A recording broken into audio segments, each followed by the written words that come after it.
Hey everyone, and welcome to today's study. Today, we're embarking on a full summary of an absolutely fascinating historical and mathematical investigation that challenges a centuries-old assumption. I mean, it's an assumption that completely changes how we visualize the climax of the biblical narrative. We're looking directly at an incredibly in-depth study by the YouTube channel LeeLand Jones. And by the way, I've put a link to that original source material right below, and I highly encourage you to check it out after we wrap up here. Together, we're going to unpack some ancient measurements, look at multiple scriptural witnesses, and completely reimagine the scale of the New Jerusalem. It's going to be a fun one. Okay, let's dive into this. I want you to just hold a mental image for a second. When you read the book of Revelation or, hear descriptions of the New Jerusalem, how massive do you picture it being? Because for a really long time, the common assumption has been that this city is just an absolute monolith. We're talking about a towering, almost incomprehensible structure reaching quite literally into space. Just hold that massive monolithic image in your head for a moment, because the math we're about to look at from our source is going to challenge it entirely. And honestly, it makes a lot more sense. Now, the contrast we're exploring here is genuinely staggering. The popular belief, which comes from traditional readings, gives us a solid box-like city that is 1,500 miles high, 1,500 miles wide, and 1,500 miles long. To put that into perspective, that would be like a single building stretching from Florida all the way to Baja California and reaching 1,500 miles straight up, which is well past the International Space Station. You'd practically need a spacesuit just to visit the top floor. But when LeeLand Jones breaks down the original Greek text in ancient measuring systems, the finding is completely different. The study reveals a highly detailed 28.8-mile-wide grid city. So how on earth do we get from a cosmic, physically absurd cube to a grounded, realistic city? Well, that is the central mystery of our study today.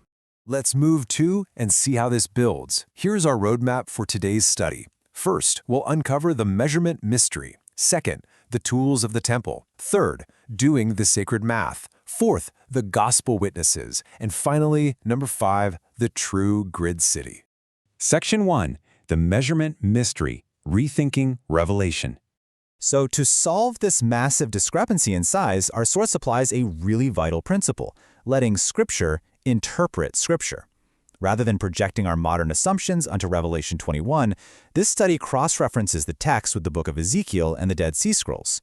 We want to find multiple historical and scriptural witnesses to prove the city's true dimensions, right? Now, the foundation of this entire argument hinges on reading the Greek text very, very closely. Traditionally, English translations say the angel measured the city at 12,000 stadia, but our source points out that the original text actually describes a reed at 12,000, meaning the angel is measuring 12,000 reeds, not 12,000 stadia.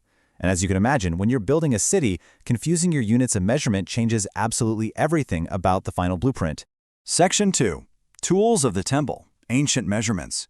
Now, what's really interesting about this slide is, to understand exactly what 12,000 reeds means, we have to look at the physical tools used by figures like John the Revelator and the angels described in these texts. Think of these as our ancient detective tools. The foundational unit of measure here is the Sacred Cubit. When John is told to measure the temple in Revelation 11, he's given a reed like a rod, essentially a basic walking stick. This walking stick is about 2 sacred cubits long. A single sacred cubit is approximately 2.1 feet, or, if you want to get very specific, about 20.6 inches plus a handbreadth. This practical, everyday walking stick basically serves as our base metric for the entire investigation. Then we have the second tool, which is much larger, the golden reed.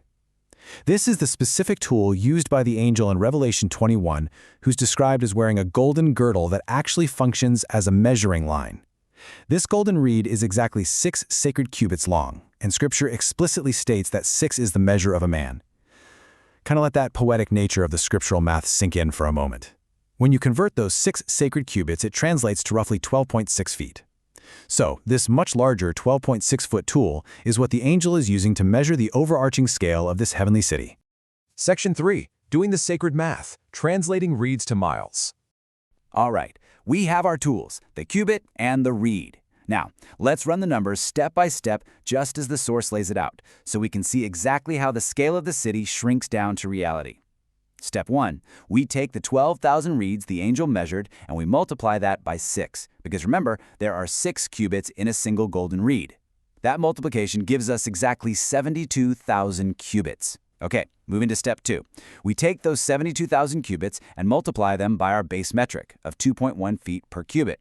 That calculation yields a total of 151,200 feet. And finally, step 3. We convert those feet into sacred miles. A sacred mile is 5,250 feet.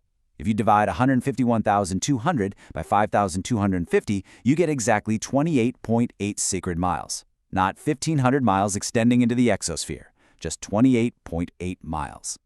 So the crucial point is, when you do that math, a highly significant biblical number emerges, 144. Our force points out that if you take that exact same total distance we just found, 151,200 feet, and divide it by the length of a single stadium, which is an ancient Greek measurement roughly equal to 1,050 feet, it divides perfectly and cleanly into exactly 144 stadia. That is absolutely not a coincidence. Keep that number 144 in mind, because it acts as the master key to unlocking the text's most famously confusing verse.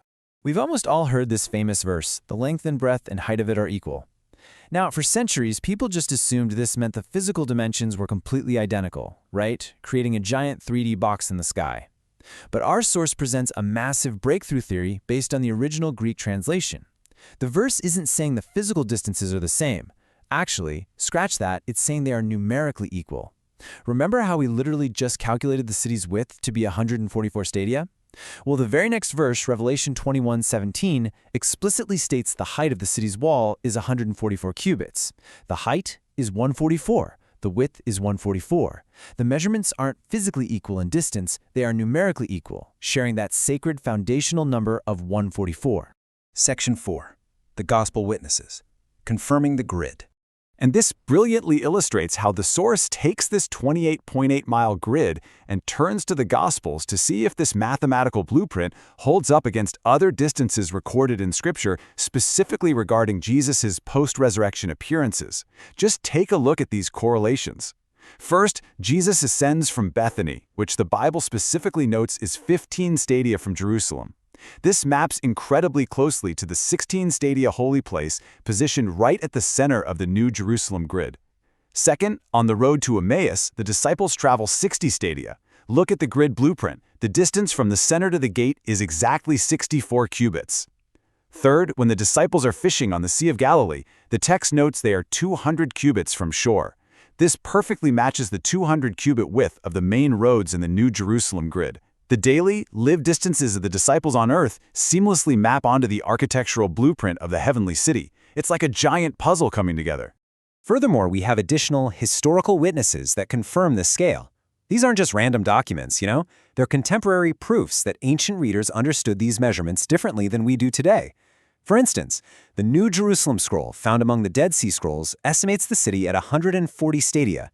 That is strikingly close to our calculated 144 stadia, proving that early communities did not envision a 1,500-mile monolith. Additionally, the book of Ezekiel describes a holy district using 25,000 cubits. This establishes a clear, undeniable scriptural precedent for using massive numerical counts alongside smaller units of measure, which perfectly supports the logic of calculating 12,000 reeds instead of 12,000 stadia. Section 5. The True Grid City, a Grounded Reality. So, we've looked at the Greek mistranslations, we've walked through the sacred math of the cubits and the reeds, and we've checked the ancient historical witnesses.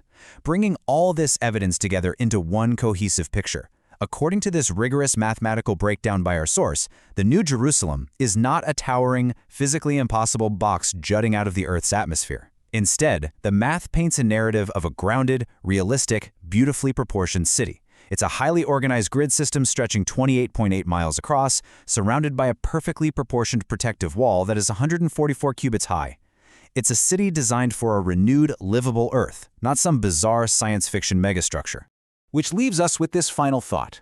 When we let the ancient tools and original languages dictate the scale, everything literally comes back down to Earth. So how does shifting your perspective from a 1,500-mile floating monolith to a realistic 28-mile grid alter how you read these ancient texts?